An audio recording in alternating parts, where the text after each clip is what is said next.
The membership with the lower annual fee is not automatically the one that saves you more money. The real value of Walmart and Amazon Prime depends on how often you use their benefits, not just what you pay to join. By the end of this video, you'll know which membership is likely to save you more in 2026, based on your shopping habits, the biggest differences between the two services, and how to choose without paying for benefits you'll never use. Here's the direct answer. If you buy groceries frequently and regularly shop at Walmart, Walmart can provide more practical day-to-day value. If you order products from a wide range of brands, stream movies and TV shows, read digital books, or use other Amazon services, Amazon Prime often delivers more overall value because it bundles several benefits into one membership. Let's look at Walmart first. The membership focuses on helping customers save time during everyday shopping.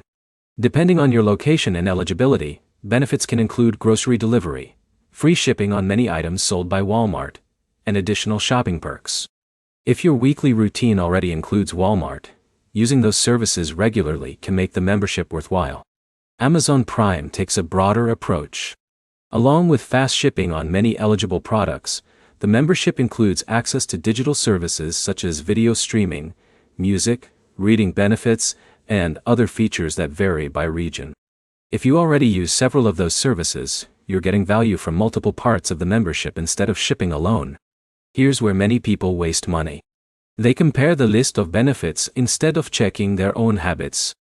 Paying for grocery delivery doesn't help if you rarely order groceries online. Paying for streaming benefits doesn't make sense if you never watch them. Take Alex as an example.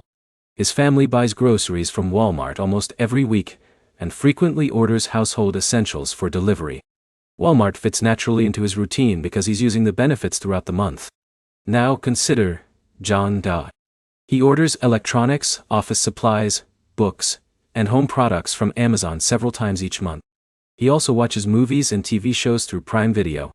For him, Amazon Prime provides value across multiple services, not just product delivery. Before choosing either membership, look at your purchases from the past few months. Count where you actually spent your money. If most of your regular shopping happened at Walmart, Walmart deserves a close look. If Amazon handled the majority of your orders and you already use its digital services, Prime is probably the stronger choice. The bottom line is simple. Walmart usually provides the most value for frequent Walmart shoppers, especially those who use grocery-related benefits. Amazon Prime is often the better deal for people who shop across many product categories and regularly use Amazon's digital services. The best membership is the one that matches your routine, not the one with the longest feature list. If this comparison helped you, like the video, subscribe, and check out our other buying guides.